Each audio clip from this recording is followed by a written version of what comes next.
Au sommaire de ce live, la conclusion d'un accord de paix entre les États-Unis et l'Iran, le début du sommet du G7 à Évian et Elon Musk, premier billionnaire de l'histoire, ou l'homme qui valait 1000 milliards de dollars. Cette fois, c'est donc la bonne. On a appris cette nuit la conclusion d'un accord cadre de paix entre les États-Unis et l'Iran au terme d'un long dimanche de négociations. L'annonce a été faite peu avant minuit, heure française, par le Premier ministre pakistanais, pays, vous le savez, médiateur. Les deux belligérants sont donc parvenus à un cessez-le-feu immédiat sur tous les fronts, menant à un texte dont la signature doit avoir lieu ce vendredi à Genève. Conséquence de ce protocole d'accord, le détroit d'Ormuz doit être rouvert et le blocus naval américain levé. Aucune annonce n'a toutefois été faite sur l'avenir du programme nucléaire iranien et le document sur lequel se sont entendus Washington et Téhéran reste encore inconnu. D'abord annoncé comme imminent vendredi, même s'il s'agissait de la 39e fois, cet espoir d'accord semblait fortement compromis dimanche suite au bombardement israélien sur le sud de Beyrouth. Tel Aviv disant avoir agi en riposte à des tirs du Hezbollah sur le nord d'Israël. Donald Trump avait alors affirmé aux médias Axios que l'accord aurait bien lieu dans quelques heures, en dépit de cette frappe de l'État hébreu au Liban, tout en convenant sur son propre réseau social que cette frappe n'aurait pas dû avoir lieu. De son côté, l'Iran avait une nouvelle fois accusé les États-Unis de ne pas tenir leurs engagements. Après des semaines dans l'isolement, le retour d'un calendrier diplomatique avait rassuré les marchés vendredi dernier. Et ce matin, l'embellie devrait perdurer. On en reparle plus tard. Et le sujet de la paix au Moyen-Orient ne manquera pas d'être abordé lors du sommet du G7 qui s'ouvre ce lundi. Durant 3 jours à Évian, Emmanuel Macron accueille les dirigeants de l'Allemagne, l'Italie, le Royaume-Uni, le Canada, les États-Unis et le Japon. Les 7 puissances sont réunies dans la cité thermale pour évoquer les grands dossiers du moment, avec au programme notamment les déséquilibres économiques mondiaux à régler et la régulation numérique. Des sujets vecteurs de fractures entre les membres du G7 et les États-Unis. Pour les Européens, il s'agit d'ailleurs des premières retrouvailles transatlantiques depuis le début des frappes israélo-américaines sur l'Iran fin février. Autre dossier brûlant, celui de la guerre en Ukraine. La France espère convaincre Donald Trump d'un soutien à la proposition de Volodymyr Zelensky d'un dialogue direct avec Vladimir Poutine. Le Premier ministre ukrainien est d'ailleurs attendu demain à Évian, après avoir eu une conversation téléphonique qualifiée de riche avec le président américain au sujet du conflit entre Kiev et Moscou.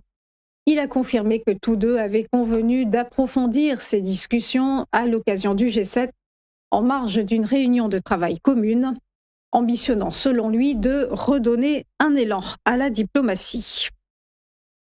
Et on termine avec l'homme qui valait 1000 milliards de dollars. Elon Musk est la première personne de l'histoire à atteindre ce seuil de fortune.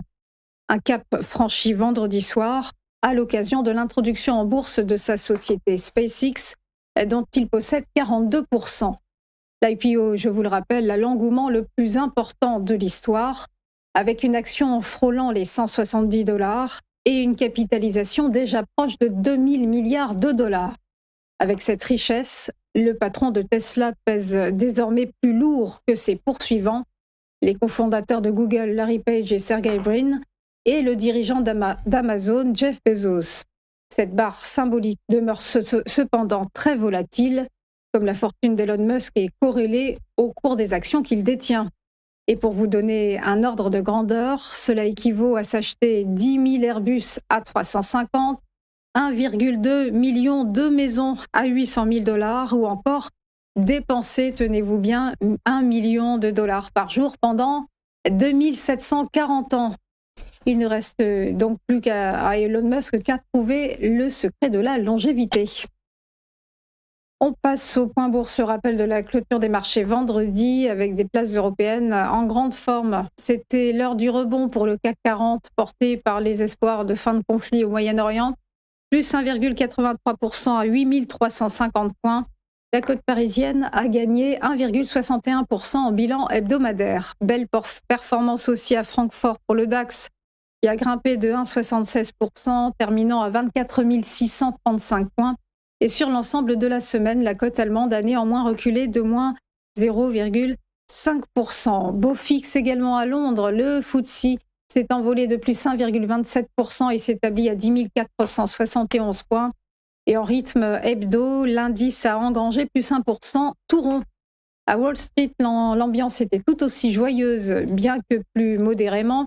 Le Dow Jones s'était étoffé de plus 0,7%, s'établissant à 51 202 points, et il a pris 0,66% sur l'ensemble de la semaine.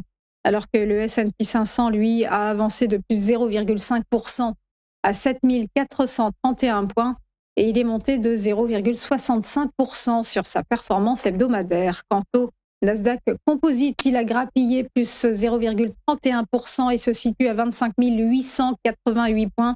Il s'est renforcé de plus 0,7% sur la semaine. On passe au prix du pétrole qui ont dévissé la semaine écoulée, encouragés par les espoirs de percées diplomatiques au Moyen-Orient.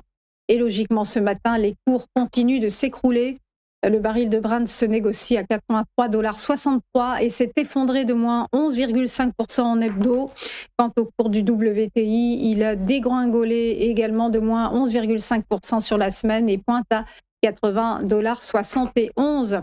Du côté des devises, l'euro s'affiche à 1,1566 $ face au billet vert et s'est rehaussé de plus 0,48% sur la semaine.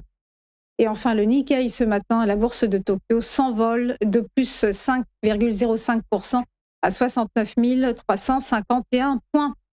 Voilà pour les dernières infos. On marque une pause et on se retrouve juste après pour Market Inside et Mathieu Serron. À tout de suite.